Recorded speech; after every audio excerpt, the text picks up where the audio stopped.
Today, we're diving into one of the wildest business stories of the last decade. It's a story about massive ambition, a truly strange corporate culture, and a financial collapse that was honestly just spectacular to watch. This is the incredible rise and the epic fall of WeWork. And right at the heart of this whole thing was its co-founder, Adam Neumann. Now, you have to understand, his vision was never just about renting out desks. No, he was selling a revolution. He was selling a promise to elevate the world's consciousness. And that single, huge ambition, well, it would come to define absolutely everything. So let's start at the beginning. How exactly does a company that just rents out office space become this global phenomenon? Well, it all kicked off back in 2010, and the idea from day one wasn't just to lease desks. It was to build a movement. The real secret sauce here, what made WeWork so appealing at first, wasn't about the square footage, it was the vibe. It was about selling a lifestyle. I mean, they built these super trendy offices, they had perks like free beer on tap, yoga classes, and they created this powerful feeling of being part of a community.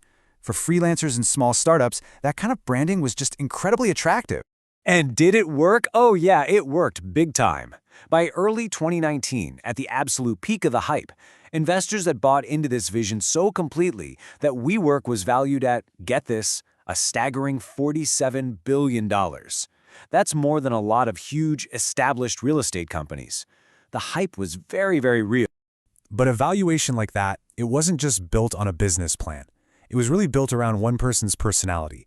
And when you mix that much money with a leader who's seen as a kind of messiah, well, the internal culture starts to get pretty weird. A mix of charisma, total chaos, and yeah, what a lot of people started calling a cult. And when I say weird, I mean truly wild. For starters, the company would throw these lavish, multi-day summer camp festivals for literally thousands of employees. Mandatory tequila shots with senior leadership were a normal thing. At one point, Neumann banned all employees from expensing meat to help the environment, and then was apparently seen eating a huge steak dinner himself. The ambition just kept growing, with plans for We Live apartments and even We Grow schools. And then there's maybe the strangest move of all. He had the company pay him almost $6 million for the rights to use the word we. This really captures the growing disconnect perfectly. At the same time, the company was losing astronomical amounts of money, just hemorrhaging cash. Neumann used company funds to buy himself a top-of-the-line private jet for over $60 million.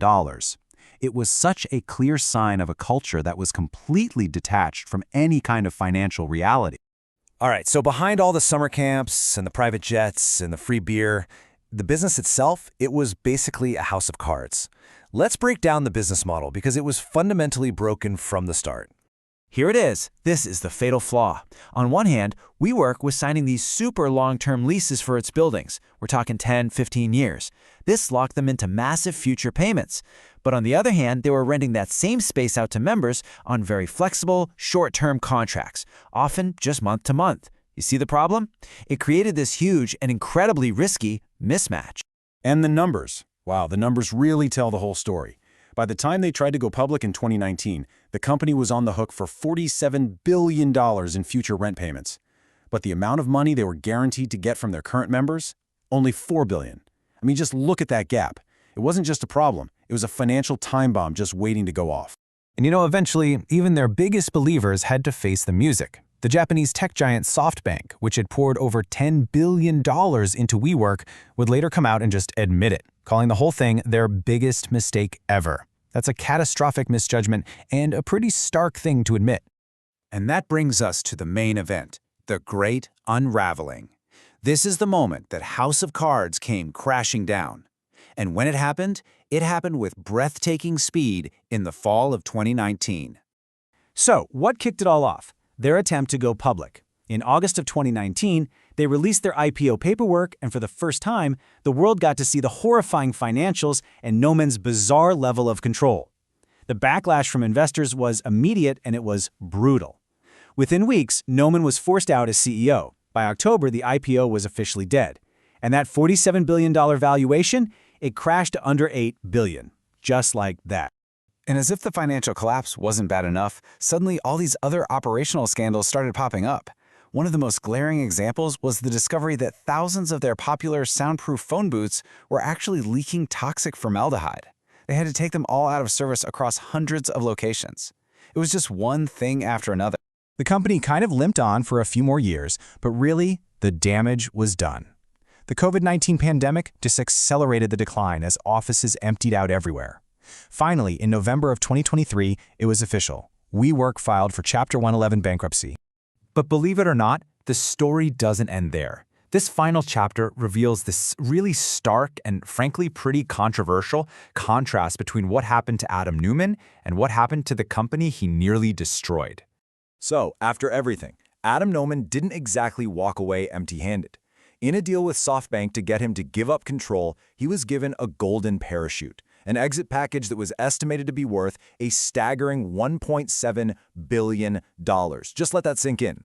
And while Neumann was getting his billion-dollar payout, what about the thousands of employees, the people who really bought into that we culture?